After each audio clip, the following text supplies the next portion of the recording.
السلام عليكم البنات. مرحبا بكم معايا في قناتي قناه افكار ام ريان. نتمنى تكونوا بخير وعلى خير في احسن الاحوال وفي صحه جيده يا ربي. اليوم ان شاء الله فيديو جديد. قررت انني هندير معكم واحد الوصفه خطيره ورائعه رائعه بزاف للسعال الكحبه لجميع الاعراض ديال البرد. كما كتعرفوا هذا الجو ديال البرد وديال النزلات وديال السعال ويعني الواحد انه كيحتاج بحال هذه الوصفات. وهذه واحد الوصفه اللي هي فعاله بزاف، ما نحتاجش انا نشكرها لكم. التجربه كما كيقولوا هي اللي كتبين. وانا دابا مده 5 سنين وانا كنستعملها، يعني ما نقدرش انني نستغنى عليها. وقلت علاش بما انني اليوم صايبتها، قلت علاش لانني ما نبارطاجيش معكم هذه الفائده للجميع وتكون واحد الاستفاده ان شاء الله. وهذا الشيء اللي كاين البنات. المهم بقاو معايا غادي نشوفوا المكونات اللي كتكون منها هذه الوصفه. هذه ما فيهاش بزاف المكونات، فيها جوج ديال المكونات اللي هما مفيدين جدا جدا جدا بزاف ومذكورين اصلا في القران. هما شفاء ان شاء الله وباذن الله، سواء يستعملها الصغير ولا الكبير، يعني ما كاينش ليها واحد الاضرار جانبيه. يعني اذا ما شافتكش ما غاديش تاذيك وما غاديش تضرك. يعني يستعملوها الدراري يعني الصغار والناس الكبار. اذا كان يعني الواحد مريض وفي ضاربو البرد كياخذ على كيما شكل السيرو، يعني ملعقه في الصباح وفي 12 في الليل قبل ما يبغي ينعس ان شاء الله. وباذن الله يشافي كل مريض. واذا كان الوليدات الصغار عندكم ولو انهم ممراض تقدروا تعطيهم ملعقه صغيره في الصباح، لانه راه كيقوي المناعه، حتى مفيد لتقويه المناعه هاد التين واللي هي الشريحه. وزيت الزيتون حنا كاع كنعرفوه، يعني الفوائد ديالو لا تعد ولا تحصى. وعندنا الثومه. الثومه راكم عارفين المنافع ديالها، وخصوصا اذا كانت عندكم الثومه ديال البلاد، لان ما كتكونش على طيله العام. كذب عليكم الكذب اللي يقول لكم انها كتواجد في هذا الوقت، لانها كتكون غير في شهر 8 9 10. كتقدر تبقى حتى في الاول ديال شهر 11 صافي. اما دابا ما كايناش. انا بيدي ما عنديش استعملت ديال اسبانيا، ولو ان ديال البلاد هي اللي كتكون انها مزيانه والفاعليه كتكون بلديه، كتكون الفائده ديالها زوينه. اما ماشي مشكل، حتى هذه ديال اسبانيا راه هي مزيانه، ما ناخذوش غير هذيك ديال الشينوا هذيك البيضه.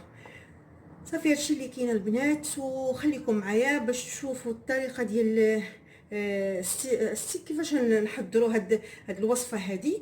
وخليكم معايا شوفوا المكونات اللي فيها. ما حنطولش عليكم. هاد المكونات اللي كنحتاجو في هاد الوصفه الخطيره والرائعه اللي قلت لكم هي الشريحه كما كتشوفوا معايا، التين المجفف والثومه. هادو هما المكونين كنديروهم في كيتسلقوا اول حاجه في البورمه بحال هكا. ملي كتسخن تنديروهم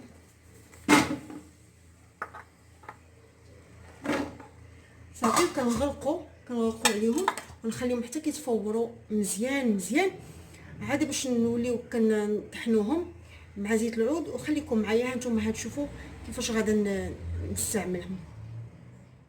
في هنا كما كتشوفوا ها هو تفور عندنا هذاك الشريحه والثومه. كنخليوها حتى كتبرد.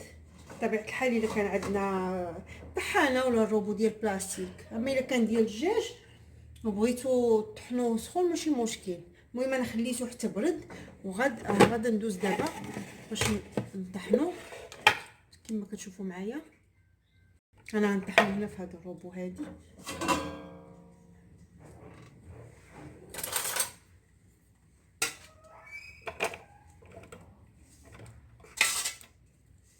ملي الشريحه كتنفخ يعني عرفوها راه تفور راسها مزيان.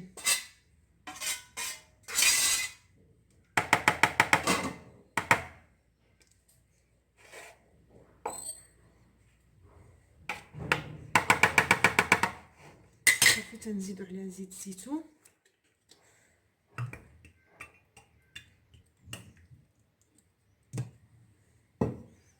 كنطحنوا هادشي مزيان.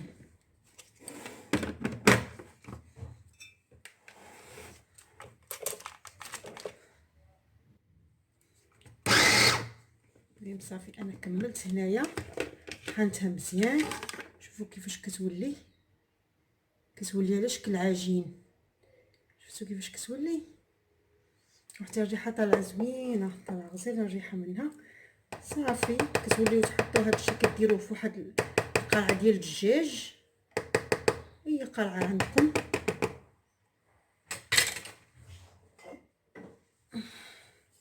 انا عندي هذه القرعه ديال العسل، كان فيها العسل اخوات، غادي ندير فيها. شفتوا كيفاش كيولي شكل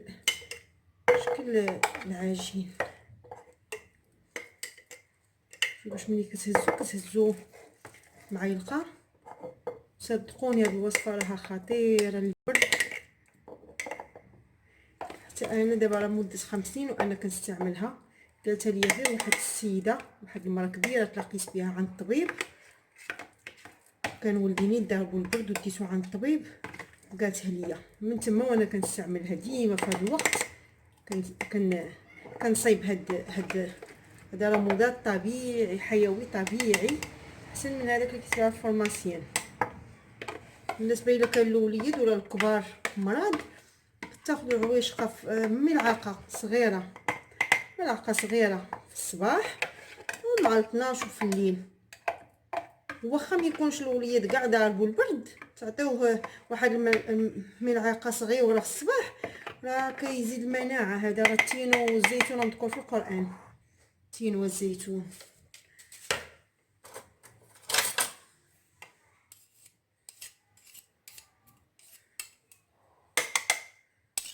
وسيرتو دابا هاد الوقت والشتا ما صاباش، يعني راه الله يرحمنا والله يلطف بينا وصافي. كلشي مريض بهذا الريح، بهذا البرد، بهذا الكحبه، كلشي. صافي ملي كنديروا القرعه ديالنا كنديروا من الفوق زيت الزيتون ولا زيت العود كما كتشوفوا معايا. صافي بحال هكا. شفتي هذا كتبقى حتى عام، كل ما كيقدم كل ما الفاعليه ديالو كتعطي اكثر واكثر. تهزو بحال هكا، واحد الملعقه بحال هكا صغيره، تاخذوها في الصباح وفي العشيه وفي 12. علاش لا الا كان واحد مريض. كما كتشوفوا معايا هذه هي الوصفه اللي قلت لكم انها رائعه ومفيده بزاف بزاف بزاف للسعال ولا للبرد ولا بزاف ديال هاد المسائل اللي كتجي في هذا الجو هذا البرد. يعني راه كتلاقي هذا راه واحد المضاد حيوي طبيعي، وكما قلت لكم راه هاد المكونين جوج مذكورين في القران، شفاء ان شاء الله لكل واحد. ونتمنى انكم تجربوها، اكيد غادي ترحموا ليا والدي عليها، ومزيانه وغادي تفيدكم. وحتى لهنا غادي نقول لكم مع السلامه، الى اللقاء في فيديو قادم ان شاء الله. وبطبيعه الحال اذا عجبكم الفيديو ما تنسونيش من الاشتراك وتفعيل الجرس باش يبقى يوصلكم اي جديد، وبالبارطاج مع الاهل والاحباب والاصدقاء باش تعم الفائده. ومع السلامه الى اللقاء.